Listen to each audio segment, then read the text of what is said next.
મોરબીની અંદર Rakesh અમૃતિયાના stone crusher પર તંત્રની એન્ટ્રી। રાકેશ અમૃતિયા એ રાજ્ય સરકારના મંત્રી કાંતિ અમૃતિયાના ભાઈ છે અને તેના જ કારણે આ ખૂબ ચર્ચાઓમાં પણ રહેતા હોય છે। તેમને જે વિવાદાસ્પદ નિવેદન આપ્યા હતા એ સરકારના નેતાઓ અને અધિકારીઓને જાહેરમાં બાંધીને મારવાની પણ વાત કરી હતી, જબ્બા ફાડી નાખવાની વાત કરી હતી અને આવા નિવેદનો બાદ હવે ક્યાંક ને ક્યાંક રાકેશ અમૃતિયા છે તેની મુશ્કેલીઓ આગામી દિવસોમાં વધે તો નવાય નહીં। રાકેશ અમૃતિયા જે રીતના એ સરકારની સામે બાયો ચડાવીને બેઠા છે, અલગ અલગ નિવેદનો આપી રહ્યા છે, ત્યારબાદ હવે એ અધિકારીઓ છે તે પણ એક્શનમાં આવ્યા છે।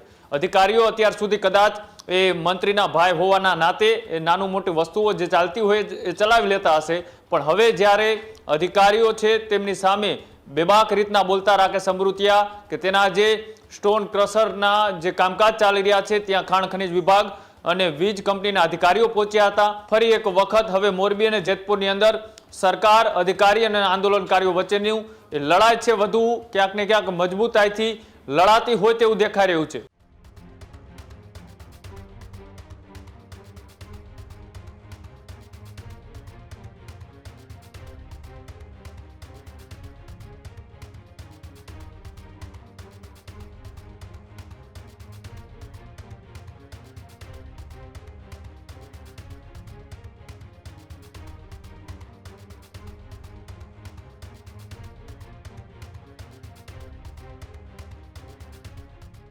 મોરબીમાં ખાણ ખનીજ વિભાગની મોટી કાર્યવાહી જોવા મળી રહી છે, જ્યાં મોરબીની અંદર રાકેશ અમૃતિયાના સ્ટોન ક્રશર પર તંત્રની એન્ટ્રી।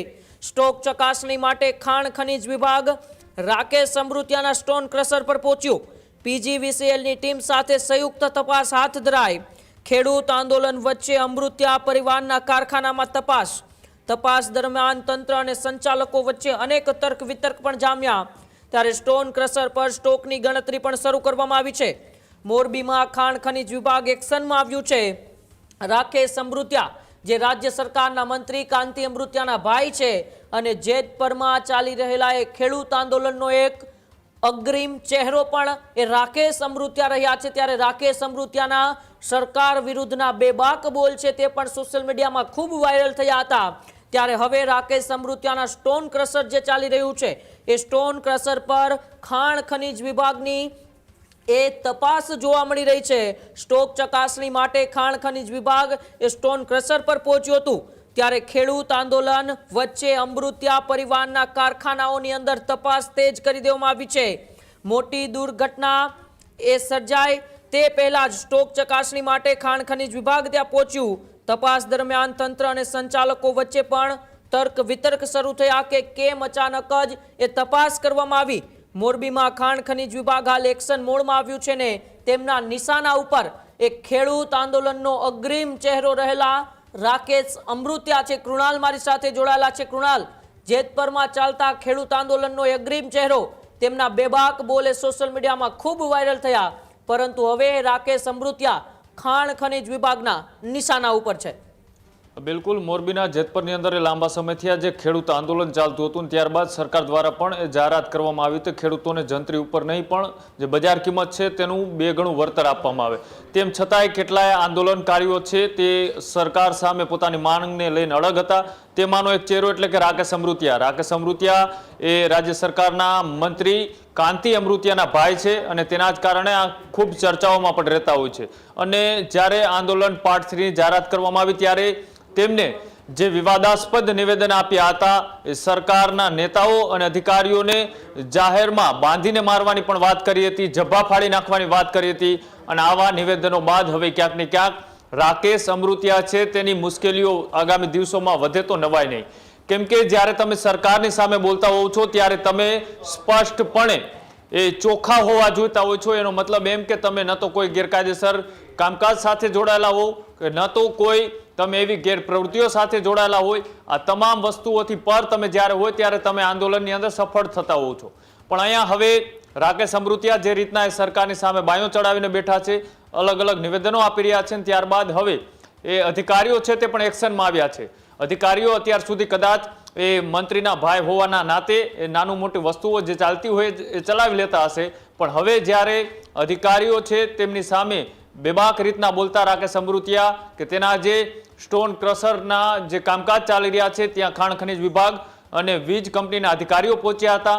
ત્યાં તપાસ કરવામાં આવી, સ્ટોકની ગણતરી કરવામાં આવી, વીજ કનેક્શન યોગ્ય છે કે કેમ, લાઇટ બિલ જે આવે છે લાઇટ બિલની અંદર કોઈ છેડછાડ છે કે કેમ, કે પછી અલગ અલગ રીતની જે તપાસો હતી તે પણ કરવામાં આવી. એટલું જ નહીં, આંદોલન સાથે જે ચહેરાઓ જોડાયેલા છે તેમાંથી મનોજ પનારા કે એ પણ એક આંદોલનનો ચહેરો હતા અને હજુ પણ કદાચ તેઓ લડત આપી રહ્યા છે. તેમની જે ગૌશાળા છે તેમની ઉપર પણ ધમકીભર્યા ફોન આવ્યા હતા અને ત્યારબાદ ફરી એક વખત હવે મોરબી અને જેતપુરની અંદર સરકાર, અધિકારી અને આંદોલનકારીઓ વચ્ચેની એ લડાઈ છે વધુ ક્યાંક ને ક્યાંક મજબૂતાઈથી લડાતી હોય તેવું દેખાઈ રહ્યું છે. કેમ કે સરકારે તો જાહેરાત કરી દીધી છે કે જે ખેડૂતોની જમીનમાં થાંભલા છે તે આવી રહ્યા છે તેમાં જંત્રી નહીં પણ જે બજાર કિંમત છે તેના 2 ગણા પૈસા છે તે આપવામાં આવશે, ચૂકવવામાં આવશે, એ પણ એડવાન્સ આપવામાં આવશે. ત્યારબાદ એ તેમના ખેતરની અંદર કામગીરી ચાલુ કરવામાં આવશે. પણ આ લોકોની કંઈક માંગ અલગ છે અને રાજસ્થાનના જે ખેડૂતોને 4 ગણું વળતર આપવામાં આવે છે એ વળતરની માંગ એ ગુજરાતમાં આ લોકો દ્વારા કરવામાં આવી રહી છે. ખેડૂતો અત્યારે ક્યાંક ને ક્યાંક એ વળતરથી સંતુષ્ટ હોય તેવું પણ લાગી રહ્યું છે, પણ આંદોલનકારીઓ એ પોતાનો અંગત લાભ અથવા તો સરકારને ક્યાંક ને ક્યાંક એ દબાવવા માટે અત્યારે આંદોલન છે તેના પાર્ટ 3, પાર્ટ 4 એવી રીતના અલગ અલગ આયોજનો કરવામાં આવી રહ્યા છે. પણ આયોજન કરતા પહેલા આંદોલનકારી પોતે જો ભ્રષ્ટાચારી હોય તો તેમની ત્યાં જો આ પ્રકારની રેડો પડે ને કાંઈ સામે આવે તો તેમની પણ મુશ્કેલીઓ છે તે વધી શકે છે. અત્યારે તપાસ ચાલી રહી છે. આગામી દિવસોમાં અધિકારીઓ જે ત્યાં ગયા છે PGVCLના અને ખાણ ખનીજ વિભાગના, તે ત્યાંથી શું માહિતી આપે છે તેના ઉપર સૌ કોઈની નજર છે. ઉમંગ. જી બિલકુલ, આભાર કૃણાલ અમારી સાથે જોડવા બદલ અને માહિતી બદલ. ખેડૂત ભાઈઓ છે ખેતરમાં ડ્રોન ઉડાવતા હોય છે ત્યારે આપણે એક પ્રશ્ન સતાવતો હોય છે કે જે આપણે અત્યાર સુધી GPS ટેકનોલોજીવાળા ડ્રોન વાપર્યા છે, જેથી કરીને મોબાઈલ ટાવર છે અથવા તો હાઈ ટેન્શન લાઇન પસાર થતી હોય, કોઈ વૃક્ષો હોય, ત્યારે જે GPS ટેકનોલોજીવાળા ડ્રોન છે એમાં ટકરાય અને ટ્રેસ થાય છે. પણ એગ્રીવન લાવ્યું છે GNSS ટેકનોલોજી ડ્રોન, જેથી કરીને એ ડ્રોન છે એ કોઈ જગ્યાએ ટકરાય નહીં, પોતાની રીતે જ ડિસિઝન લે છે અને મૂવ થઈ જાય છે, જેથી કરીને GNSS ટેકનોલોજી ડ્રોન છે એ વાપરવાનો આગ્રહ રાખો. હજુ સુધી તમે અમારી ચેનલને સબસ્ક્રાઇબ નથી કરી તો અત્યારે જ ન્યૂઝરૂમ ગુજરાતને સબસ્ક્રાઇબ કરો, ફેસબુક અને ઇન્સ્ટાગ્રામ પર ફોલો કરો.